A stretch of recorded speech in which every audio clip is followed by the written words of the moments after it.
Hi, and welcome back to the Agent Success Summit. I'm your host, Mike Cerrone of MastermindAgent.com.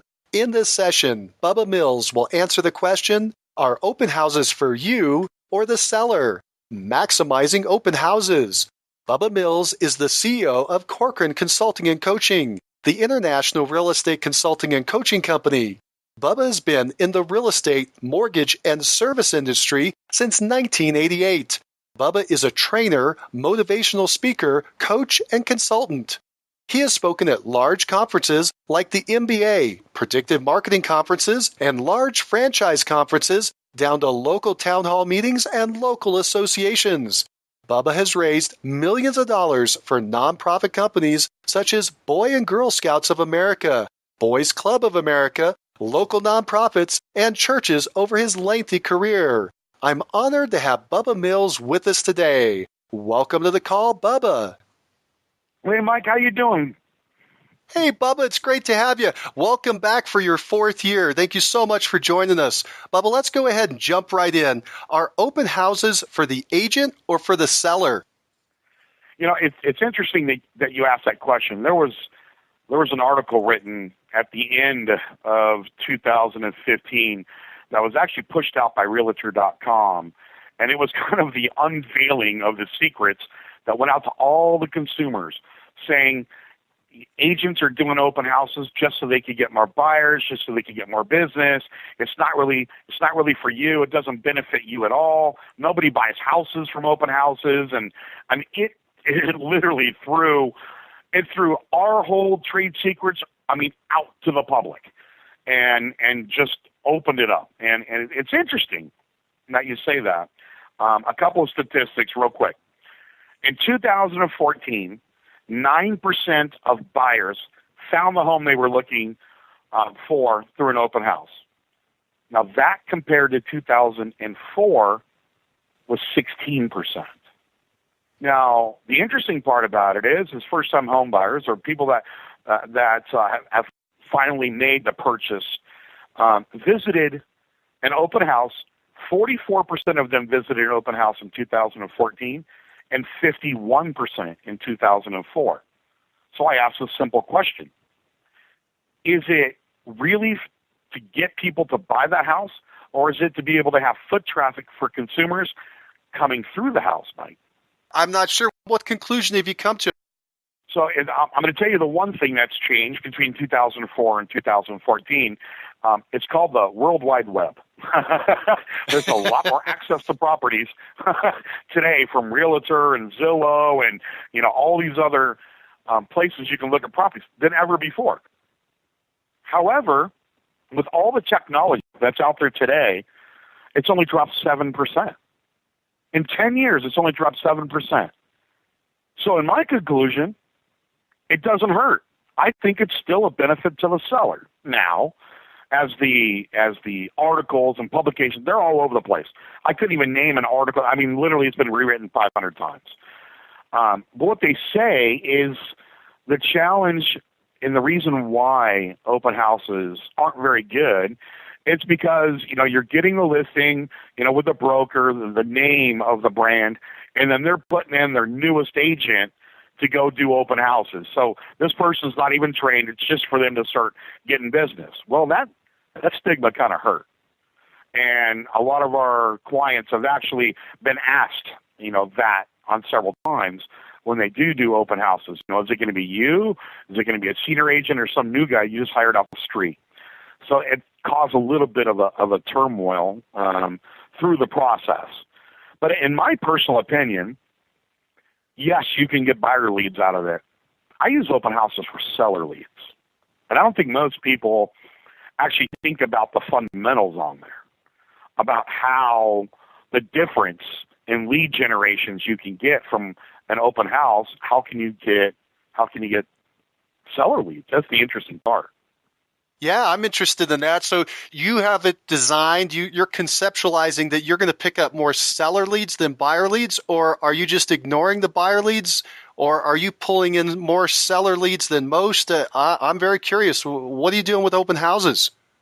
So I'm doing them two ways. We do the standard buyer open house, and that's something we're going to talk about today, about making yourself different than everybody else. There's this stigma in the industry that all open houses have to be done on Saturday between 10 and 12, and on Sunday from 1 to 3, and I don't know why. So I challenge this, everybody who's listening to this, and when you go and get the download version of this so you can listen to it later, I challenge you to do this. I want you to look either online or in your local newspapers and see how many open houses are being held in the standard time that you do open houses. And I ask you this simple question. If there's 60 open houses being held at the same time as yours, why are you doing the same thing as everybody else? So, Mike, I'll ask you this question. If you're a consumer, you wake up and you say, you know what, I'm going to go house search and say, I'm going to look at houses. And you have an opportunity out of 60 of them. Can you visit all 60 of them? No way. Not a chance. Maybe a couple. Yeah. So why are you putting yourself in that competition? And it's interesting. I don't think I'm genius, but I'm that common sense kind of guy that says, look, if I got 60 people doing something, why can't I be the one person that does something different? So at open houses, I like to do 2 open houses a day on the same property. Interesting, isn't it? Yeah. Yeah. What day and what times are you picking? There you go. And that's the interesting part. What day is a good day for an open house? In my opinion, every day. I don't know why they're just done on Saturday and Sundays. But if you are going to go, we'll just say a Saturday. This is the interesting part. On a Saturday, if I did an open house at 8:30 to 9:30 in the morning, you got to remember, consumers were dealing with their emotions. They get up, they're ready. They're ready to go look at houses. They're going to go to Starbucks and get a cup of coffee, and they want to go. If you're the first one that has an opportunity for an open house, do you think you would capture more people that early in the morning? Sure, and there's probably not a lot of competition early in the morning. Other agents probably aren't holding them that early. Exactly. And then I do it from 3:30 to 4:30 in the afternoon on the same house. Now, let me tell you why I do it. Because that's a complete waste of time. You want to know if somebody's serious about buying a house or not? You do 2 open houses on one day. Because at 8:30 in the morning, they're coming to look at my house. And then during the day, they're going to go look at other open houses. And if it's my house that stands out, they're going to walk in that door at 3:30 for a second showing. You agree with that? Yeah, they're very interested, aren't they? Interesting. And now when you see Mr. and Mrs. Smith walk in, you can say, oh, how are you doing? How was your open house search today? Now we get to tie in with them. Out of curiosity, what houses did you go look at? Oh, yeah, those are in a little bit different of a price range. Are you looking at this price range or that price range? Now we get into the dialogue with them. We've already seen it. We know they're interested because they came back. And now it's time to be able to make the relationship, establish the trust part of it, and now we can find out if they're working with an agent or anything else, and that's how we maximize it. Plus, if you notice, I did it at 3:30. So technically, I have 2 open houses that stand out completely from everybody else, at 8:30 and at 3:30. So even if they don't come back, I'm still getting those 2 opportunities when people are not doing them. Now, here's the thing. If you're next to a school or in a main thoroughfare that goes to a school, why wouldn't you do it before a football game or a baseball game, or after a football game or after a baseball game, or if there's a church within a couple blocks, they have Wednesday service. Why don't you do open houses on a Wednesday, on a Tuesday? If you find a reason, do it. So that's on the buyer side. Are you ready to talk about the seller side of it? Bubba, before you do, I have a couple more questions. Why are you doing just a 1-hour window? Normally an open house is for 2 or 3 or more hours, but you're just picking a 1-hour window, and you're also setting it at an unusual time. You're starting at a half past the hour at 8:30 rather than 8 o'clock. I assume there's reasons for both of those. Yeah, I'm doing it at 8:30 to 9:30, and instead of doing it for an hour and a half or 2 hours in the morning, I'm splitting it into 2 separate 1-hour ones instead of 2 hours and 2 hours. Are you finding that you're able to concentrate more buyers in the time frame if you just do a 1 hour window? Yes, because I'm giving them two options. I'm still doing 2-hour open houses. I'm just splitting it into two times. Are you picking 8:30 because that's just more of a specific time and people will remember it? I like 30s because it's different than the standard, on the hours. So I like 30s. Like I have one client, it's in a rural area. They do it from 9:15 to 10:30. Just something that stands out. I've got a client who prices their properties at $143,425 instead of rounding it up to zeros. So when you're doing an MLS search, that thing pops right out of the screen at you. Marketing techniques are marketing techniques. Quit doing what everybody else is doing. Think about something a little bit different. A little bit different. Did that answer your question? It does. One more question on that. Do you put the time that the open house will be open somewhere on the yard sign, some way to indicate to the folks that are driving by they better hurry up and get in? I do on the yard sign. And in some neighborhoods, you can't put an open house sign out until it's 30 minutes before or an hour before. So you have to check what the covenants are of different neighborhoods. If I have an opportunity, I'm putting come to an open house tomorrow at 8:30, sign up the day before so I can get that more exposure to the consumers. The other thing that you can do, and it's very inexpensive, you can go to like Starbucks and they have that little cork board. You can put open house, and slam that on their board to be able to get a little bit more exposure also. Like, I wasn't thinking about this. This is a beautiful house. There's an open house at 8:30. You want to go, honey? One other question on your split open house where you're doing it once in the morning, once in the afternoon. Do you get any resistance from the seller because they'll have to be gone for those two time periods? Or from agents, do they have a challenge scheduling those two different times? So agents, that all depends on their availability, right? The seller, and this is the interesting part, right? Sellers, I don't want to be out. I don't want to whatever. And when you're doing your listing presentation, you explain it to them. Look, we do things a little bit different than other companies in this industry. What we actually do is we do a split open house. We do it from 8:30 to 9:30 in the morning, and then we do it again from 3:30 to 4:30. And the reason why we do that is so we can differentiate your property from all the other ones in the area. Here's a list of open houses that's coming up this weekend. If you notice, they're all between these times. So what we want to do is give you a maximum exposure and a higher opportunity of people walking in. That's why we do it into two. Do that in the listing presentation when you're closing it. It's also a value proposition. It's a value proposition to them. Now, I do a third open house, and this is for the sellers. So did you have any other questions on the buy side, Mike?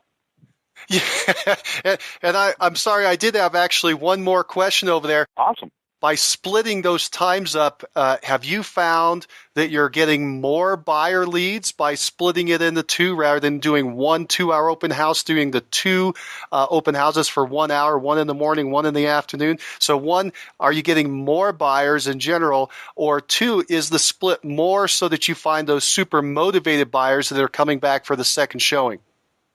Yes to all of the above. We are seeing a higher foot traffic from buyers. So anytime we have a higher foot traffic, we have a higher percentage of people that we can get the buyer agency on. Two, we are seeing higher foot traffic by splitting them into two different times. Now, in some areas, if it's good, do an hour and a half in the morning and an hour and a half in the late afternoon. If the hour and a half time works better for you, if you're in a great price point, very limited listings in that price point, maybe you open it up to an hour and a half. I like this idea for a couple of reasons. One, typically an open house is from, say, 9 to 12 or 10 to 12, and you're getting right before them. And then the second open houses you'll typically see in an area are, say, 12 to 3, and you're coming in right after those. And I really like the idea of being able to tell the seller on that listing appointment that this is going to find the most motivated buyers, the buyers that are truly interested in their home. Yes, when they come back the second time, you can pretty much hit the cha-ching button because they're interested in it enough to come back the second time. You know, even if they are represented by an agent, you know what? At the end of the day, you did your highest fiduciary responsibility to your client. You gave them the maximum exposure and marketing that they deserved. So even if you don't get a buyer lead out of it, you did what was right for the client. I think that's a fantastic idea. And Bubba, I've been holding you off on sellers, but go ahead. Tell us, how are you finding seller leads at open houses? So this is a preview before we do those open houses that we just talked about. So let me explain it this way. You know that every neighbor in the community is coming into that open house. Do you agree with that? There are going to be a lot of curious neighbors. Yep. They are. And sometimes you get a little bit of disruptive, you know, like, oh, they come in and you have to focus your attention on them instead of on other people, and they're just nosy. So it's kind of hard to, you know, be able to give them the attention that they're looking for. So let me tell you how I pick up more sellers. And again, it's about standing out from the crowd.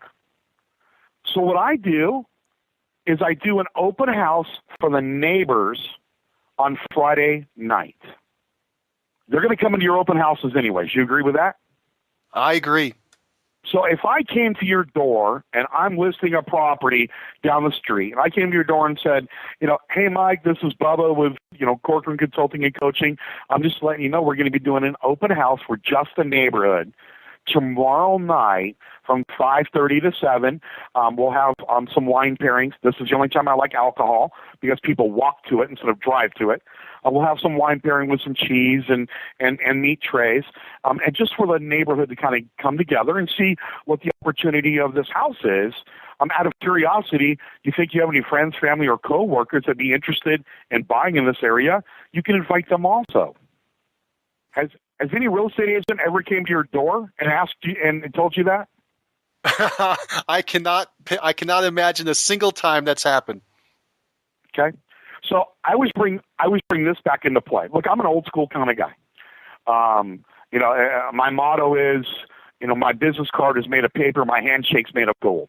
So if you know who you're doing business with, I'm that kind of guy. I like to shake hands. I like to see people. I like to, you know, stand behind my commitment.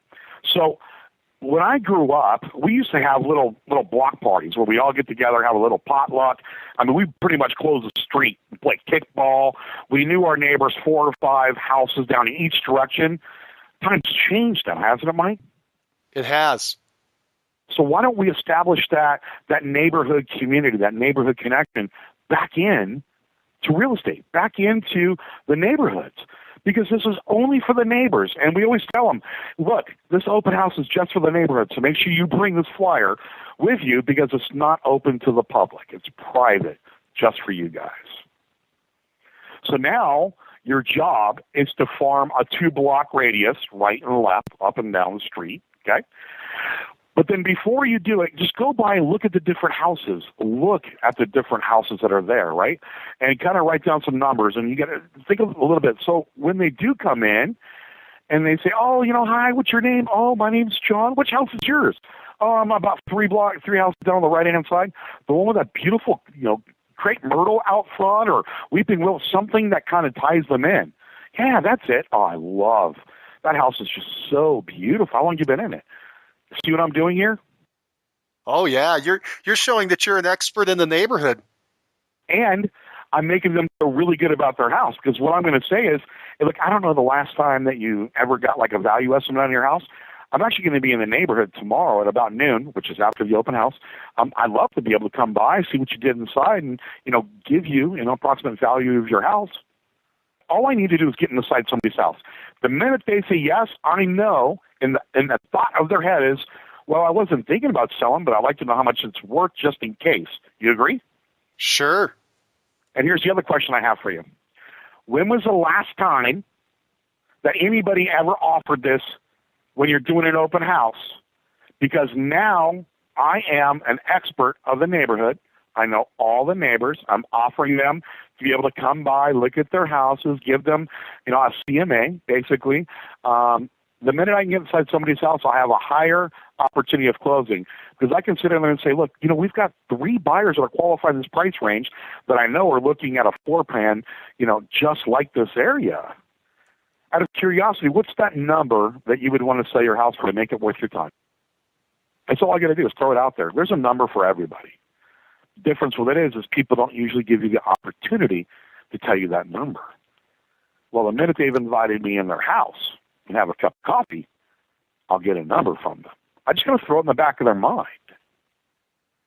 So what happens is they go to work, they start saying, look, never, God, the Johnson's house down the street is actually up for sale, and the neighbor invited us in to come and look at the house, and they have beautiful wine and meat and cheese tray. I've never seen any agent ever, do that on a listing in the area. Doesn't that give you a value proposition? Absolutely. You're demonstrating that you're the expert in the area. You're also demonstrating how you sell properties, that you get out there and make things happen. And as you mentioned, it's probably something they haven't seen before. Exactly. And then when they're there, okay, it's the art of reciprocity. All marketing has to be the art of reciprocity. That's what it comes down to. So when you're there, you have to give them something of value. Hey, look, Mrs. Smith, I just need to let you know tomorrow morning between 8:30 and 9:30 and 3:30 to 5, we're going to be doing the public open house. If for some reason some car blocks your driveway or anything else, you make sure you come over and see me personally. Here's my business card.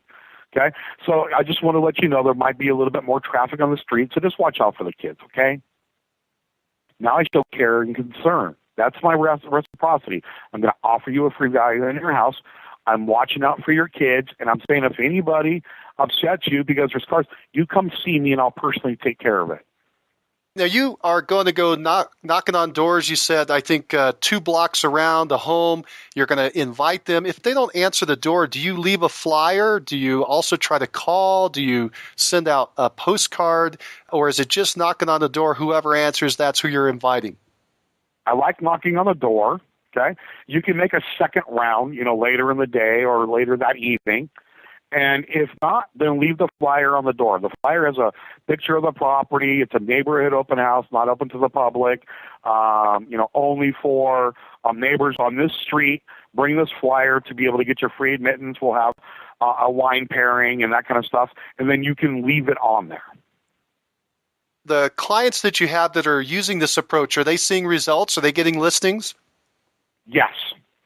2 things happen. If they're not getting a listing, they're getting a referral for a listing or a buyer. Because remember, it's about you being a real estate agent if you're selling or buying a house. The ultimate goal and the ultimate dream of any real estate agent is to have somebody mention your name in a positive aspect of what you do. You agree with that, Mike? Certainly. And the interesting part about it is how many people on any given street are renters, not just owners, that now we can get buyer representation from. So results are given in several ways. You have marketing, you have advertising, okay? This is more of an advertising. It's a brand awareness. It's a, hey, I'm here. This is my value proposition to every one of my clients.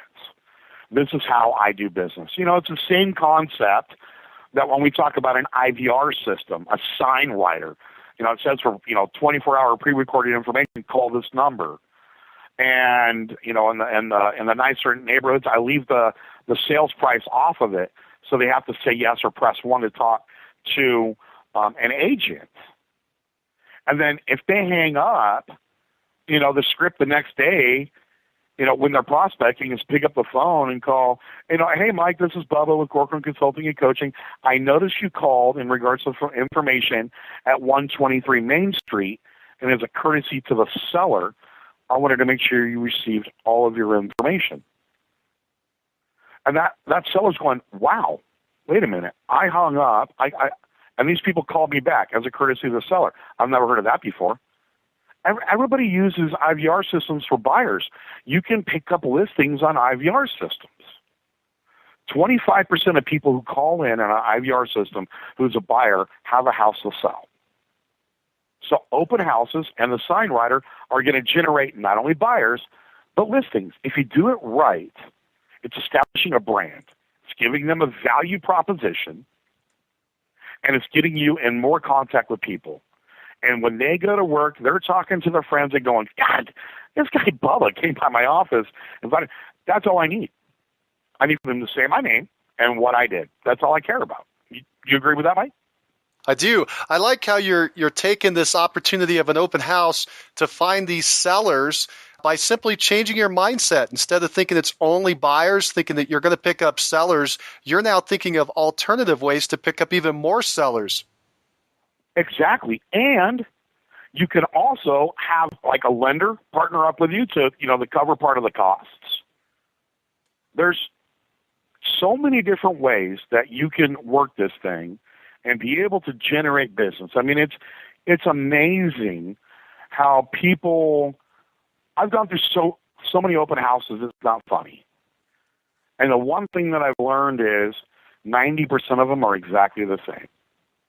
And the bad part about it is 90% of them have an agent that barely even knows anything about the property because the listing agent doesn't want to do the open house, so they have a buyer's agent do it, and they're not as familiar with the area. Look, if you're building your business right now, I'm going to tell every single agent that's on this thing, if you're building your business right now and you want to be able to maximize your business, maximize your exposure, get more referrals, get more buyer leads and more seller leads, it only takes 3 steps.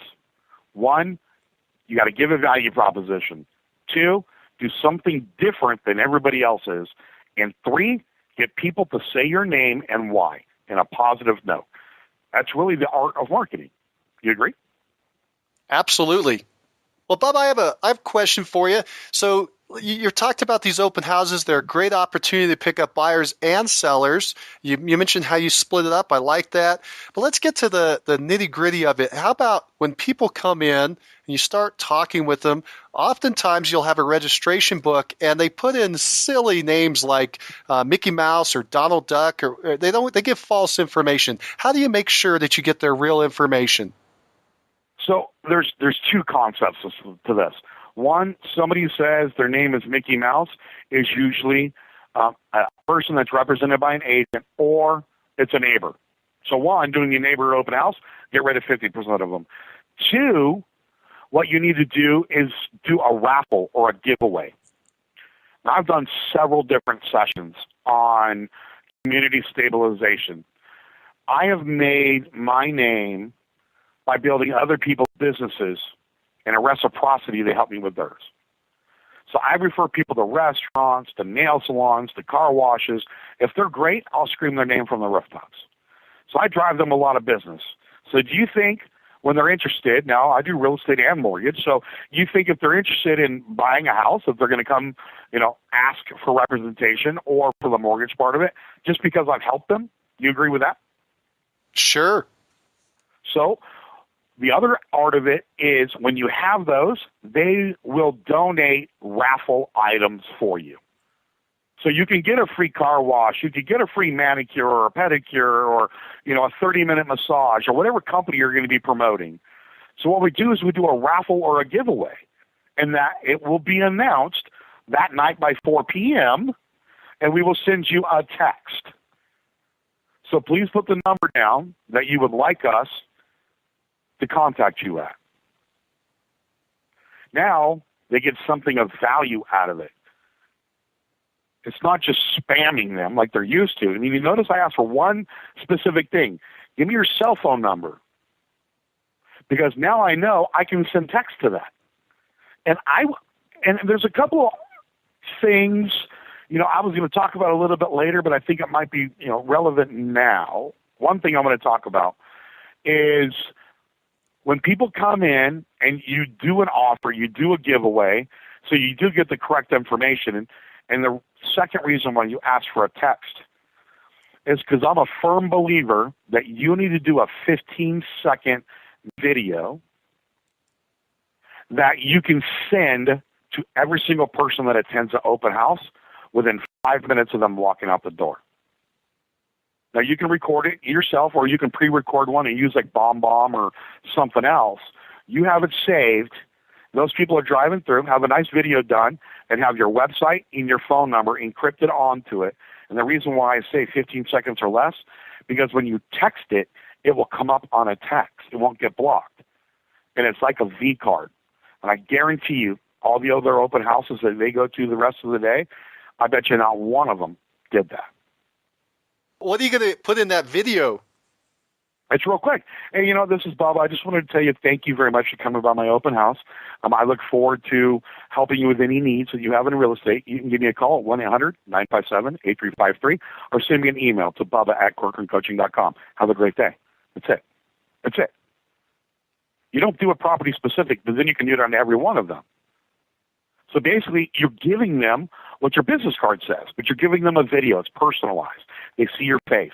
They saw your face at the open house. Now they're seeing your face afterwards. And it's just a follow-up touch. Now, if they don't have an agent, do you think there's a high probability that they're going to contact you? Since they have all your contact information, you sent them a text, which means it came from your cell phone, and they could communicate via text now? I like it. It's real short, it's quick, it's to the point. It's also universal. As you said, you only have to record it once. You can send it to everyone, but it still looks personalized. Again, this is a theory here. The theory is do things that other people aren't doing. Stand out above the crowd. Give yourself the highest percentage of opportunity to meet with somebody. Do the open houses different. Invite the neighbors because they're going to come in anyways. And then the blessing with it is we're actually, telling them, if you have any friends, family, or coworkers might be interested in buying in this neighborhood, invite them too. Now I get to represent them as a buyer, and if they have a house to sell, I can help represent them to sell their house. When you're taking in their information initially, do you use a written sign-up sheet, or do you prefer to use, say, an electronic version where they type it into an iPad? There's several different options. Seriously, there's several different options. So let me ask you a question. When you go to a wedding and they have you sign a register book, are you signing it on an iPad or on a piece of paper? Piece of paper. So that's a personal relationship, right? Yes. If people are committed to giving you their information, I like it written. A lot of people are digital because if you can do digital, then it automatically goes into your drip campaign and everything else. I'm okay with either one of them. I'm not going to tell you that either one of them is better than the other. I will tell you, again, my motto is my handshake's made of gold. I like things to be done kind of manually. It's a little bit more of a commitment. You can give an opportunity for both. Put an iPad there or put a registration book and let them choose which one they want. What kind of information do you like to ask for? You're going to ask for their name. You mentioned their cell phone number so they could be part of the raffle. What else do you ask for? Do you ask for their email? Do you ask what they're looking for? What other things would you have on that sheet where they sign in? So, one, yes, you need to get their email. I could ask them for where they're currently living at now. Now, you have market watch forms. That's one step past the registration. And that's literally like a checklist of exactly what you're looking for. You would be filling it out, and you would be able to create then a market watch campaign that you can go into your MLS and be able to send them on a daily basis anything that meets that criteria. But the one thing that people fail to ask, and I love this, I ask, what are the 3 most important things you're looking for in a house? I want those 3 things because everything else is guessing. Now, we know the top 3 things are probably going to be bedroom, bath, square footage, or school district, or garage, right? Sure. That's what they're going to put on a market watch form. But what are the 3 things you're looking for? Do you want a double fireplace? Do you want something that has a double oven? Are you only looking for granite countertops? Or are you looking for a master on the main floor, not upstairs? Are you looking for a 2-story or 1-story? If you ask that information up front, you can actually cater to them a little bit more than anybody else can. And here's the other thing. The other thing with it is more people are likely to sign the guest registration book at 8:31 than they will be later on in the day. And you know why? It's because every open house they go into, if you were a consumer, do you think you're going to give every single person out there your cell phone number? And you're going to get tired of filling it out. Yeah. See, what I've done is I've given them the opportunity to connect with me first thing in the morning. Because I know when they go to their second, third, fourth, fifth, they're not going to be giving them all the information. They're like, I already gave it to this guy. He'll call me. And you already sent the video with a V card saying, hey, give me a call. I'll be happy to help you with any real estate needs. They're not going to give out that contact information to everybody else. You've been giving us, I was going to ask you your 5 best ways to maximize opportunities. You've given us a whole bunch. You've talked about the open house for the neighbors. You've talked about the raffle. You've talked about splitting the open house into 2 time frames.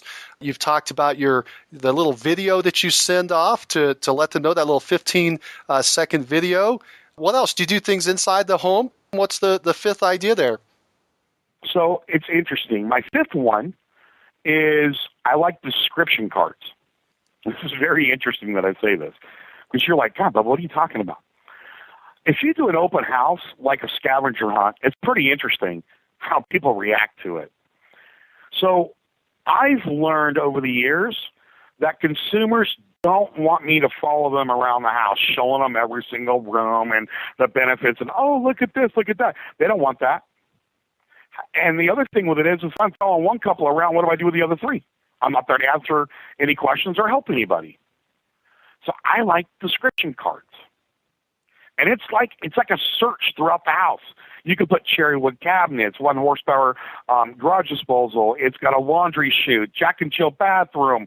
And you put these little, we'll call them amenity cards, throughout the entire house, highlighting everything. You can give feature sheets. I mean, that's one thing we're going to do. We're going to have feature sheets available. We're going to have other homes available in the area to give out, all that kind of fun stuff. The problem is most people don't read the feature sheets because it's in like 6 font and it's crammed at the bottom of a piece of paper. So instead, I give them an opportunity to have an experience in the house.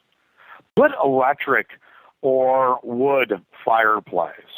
Make sure that if you go outside, don't forget to look at the pool. It's a salt pool. It's a cool deck. Give them the information. Most people think that they have to tell them, that they have a higher opportunity of converting or selling a consumer when they can tell them out of their mouth. But it's interesting. When you look at, I'll give you a perfect example. Most people watch like House Hunters International, all that kind of fun stuff, right? Sure. You got Buying Alaska.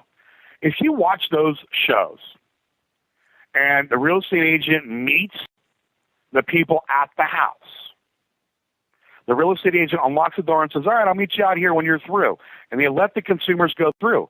Now, it's a TV show, so then the cameraman's following them around. But what always happens every time people are walking through, I wonder if this, or I wonder that. Is this, is this, that? You know what? Take the guessing game out of it. No joke. The house will sell itself if you put description cards. Now, here's the blessing. If you put description or amenity cards and you laminate them, you can use them in every future house you ever want to do. So it's not like you have to do them new every single time. You're just going to start stockpiling the amenity cards. And when people are going through the house, they're experiencing the house. So what you're going to tell them as a highlight, let them see it and experience it themselves. The rule is the longer somebody stays in a house, the higher opportunity they want to buy the house. You agree? Agreed. So let's keep them in and have a little bit of fun, because I guarantee you're the only one doing it in the area. Bubba, I like that idea of sending them on a self-guided tour. One, you said they'll have self-discovery. They'll find out things that they like. You're giving them some clues along the way with your amenity cards. But also that opens up your time to meet more people at the door. I assume are you meeting people at the door when they come in? And if so, do you have a script for what you would say? I like to meet people based on people. There's no script of meeting people. There really isn't. I will say, oh, my God, that is an amazing dress. I love that necklace. Hey, where'd you get those shoes from? I love that. It's personalized. Instead of, hey, welcome to the open house. Have you noticed this house is a 4-bedroom, 3-bath? But hey, you know what? You know what, ma'am? I just absolutely love that dress. That is absolutely amazing. So let me tell you what I've done with this house. I've actually put amenity cards throughout the house. So a lot of times you're going to ask questions about if, ands, or buts around the property. You'll notice I've highlighted most of the amenities around the area, and here's a feature sheet that you can look at while you're walking through the house. I'll be available down here with any questions that you like, or if you'd like to see anything different, I'd be happy to help you with that. Do you have any questions? That's it. I'm not selling anything. Well, and don't forget, you need to add in there. And you know what? If you don't mind, we're actually wrapping off a free car wash, a deluxe car wash with clay bar or something else at this local car wash, which I love. I take all my cars to them. Have you ever heard of them? Right? So I'm pushing that little thing. So, make sure you give us your cell phone number, because we'll be contacting people by 5 o'clock tonight in regards to being the winner, and then have them fill it out. Have an amazing day. I'll be happy. Another thing I like to do is, if people have beautiful backyards, you got a beautiful pool, and it's a good day, fire up a barbecue with some hamburgers or hot dogs. People always forget one of the most powerful senses. It's a sense of smell. If you cook a dozen cookies 5 minutes before the open house, so it comes out 3 minutes into the open house, and you take those cookies out of the oven, of course, always ask the seller, right? You take those cookies out. What does the smell of cookies just resonate with you? How do you feel when you smell cookies? I feel like home. Yeah, interesting, isn't it? A pot of coffee. Hey, I've just made a fresh pot of coffee. If you like, I have some travel cups. If you like to walk around, of course, talk to the seller ahead of time. And staging. If they have a fireplace, turn the fireplace on. If it's gas, I don't know about wood, but stage it. You can put a little tray on the ottoman with a couple of glasses that would look like wine, but instead it's Welch's grape juice with a little cheese tray and some grapes sitting there, so people can picture themselves sitting there looking at the fire. Everybody thinks.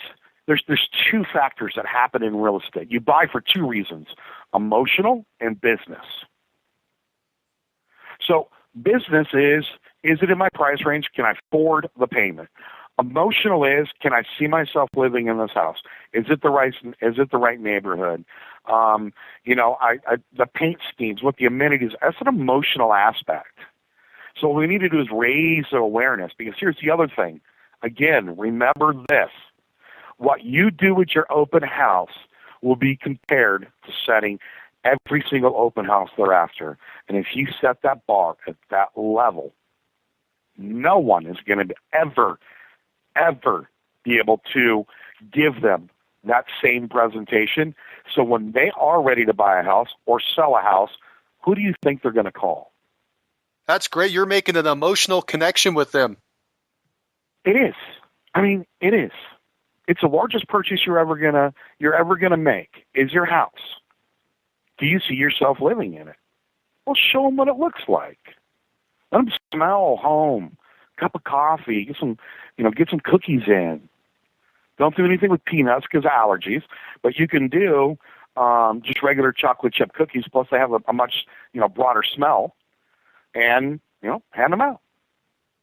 And most sellers are great with it if you prepare them correctly. Mr. or Mrs. Smeller, let me tell you exactly what I do in open houses. Is this okay with you? And the reason why is I get an emotional connection with people that come into the property. They can see themselves, living in here. There's an emotional aspect to the smell of home with cookies and coffee. If you don't explain it, they're going to be like, no. But you explain it to them, they're like, oh. Think about it. Well, Bubba, I like how you introduced yourself to them at the beginning. It wasn't exactly scripted, and yet you follow a format. You give them a compliment.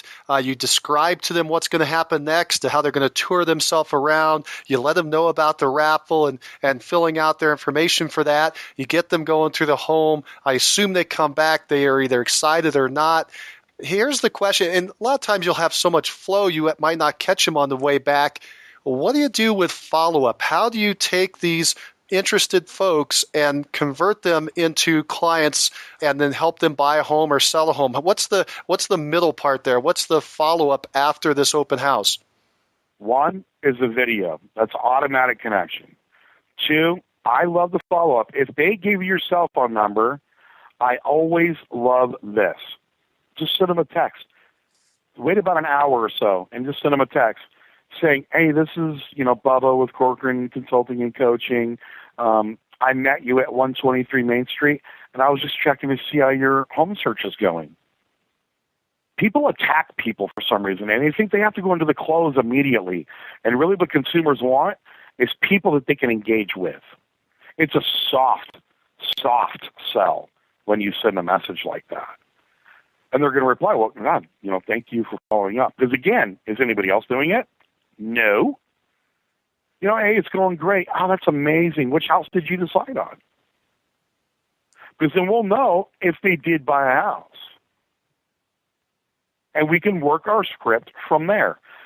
Here's the bad part about it is people think that they have to have this hardcore script, that they have to ask, all these questions in this order and find out everything. And I'm a natural, firm believer, if you can hold a conversation with somebody at a park bench, at a beach, and at a Starbucks, and be able to identify and connect with people and find out what their needs are. Remember, I do a whole session on this, and I always ask this question. Are you really a salesperson? Because, Mike, if you wake up in the morning and you're going to go search for houses, do I need to sell you on a house? Or really, I need to be a solution provider that says, I'm here to help you with any challenges along the way in your search for home ownership. It's a whole different aspect. I woke up, I'm going to go buy a house. I don't need a salesman, Mike. You agree? I absolutely agree. So let me ask you a question. If you walked into my open house and I talked to you and I said, Mike, look, I'm not a salesperson. You don't need a salesperson. You're already looking at a house. You've already decided that you're interested in home ownership. I'm a professional solution provider. So basically my job is to have a fiduciary responsibility with my clients to help protect you, to make sure that you're getting the best deal for your money and that you're meeting all your criteria and we're doing everything legal and I negotiate on behalf of you. Now, if you need help with any of those, then I'd be happy to sit down and go through the home buying process with you. Has anybody ever said that? I like how you come in as a counselor, an assistant, helping people rather than some kind of hard sell on that particular home, which probably won't work. Now, Bubba, I know I'm sorry, but we're running a little low on time, and I want to make sure that everybody knows about your free gift. Could you tell us a little bit about the free gift you have for everyone? I definitely can, Mike. And again, this has been the fourth year of absolutely amazing material, and I'm honored to be involved in this. The free gift this year that we're doing is a little bit different than what we've offered in the past. We have a listing mastery boot camp. We do every single year. We do it live in one of the states. You can go to our website later and figure that out. But what I'm doing is we have a boot camp that we did a recording on. It's about 14 hours of material. And it's a live boot camp that was recorded on site. And it's an experience that you would have at a listing mastery boot camp. We go over personality profiling, we go over scripts, dialogues, overcoming objections, marketing, time blocking, listing presence. We go over all of that. And what we're going to do is we're going to give you a complimentary digital download of that material. Each link has between an hour to an hour and a half of material, and you can download them onto your computer or MP3 or anything else. It's a video. And it's going to help you. You can use that to better your business today. And listen to the coaching sessions and listen to what the agents are asking. A lot of these agents we've never met in our life. They come to our boot camps to have education. So none of this is staged. There's no shills. There's no nothing. Some are clients, some are not. But it helps you overcome. It's going to help you with some coaching sessions in regards to being a better listing partner. And again, it's about 14 hours of material, and it's a download. So there's no deliverable. You're going to go to a landing page, and we are going to give you a digital version of it where you can click and download it right to your computer. How's that sound, Mike? Wow, that is fabulous. That's incredible. Where can they pick that up? You can go to www.agentsuccesssummit.com/Bubba Gift. Now, I've been to Starbucks a lot of times, and people don't know how to spell Bubba, so I'm going to spell it for you. Bubba. Gift. That is a great gift, and this has been an incredible presentation. Bubba, I really appreciate you taking the time to talk with us today. That's my pleasure. Again, it's my honor to be able to be invited back for the fourth year, and I love it. You provide such an amazing product and value to our industry. It's just amazing, Mike. It really is. Thank you so much, Bubba. Well, if you liked what you heard, consider getting a copy of this session's recordings, plus all the sessions from all the speakers. Just go to www.agentsuccesssummit.com/special and pick up a copy during the half-off summit sale. Don't wait until the price of the recordings doubles after the event. Get your copy today, save half, and add it to your success library. Then every time you listen, you'll pick up another great idea for your business. Well, that's it for now. We'll see you in the next session. Bye.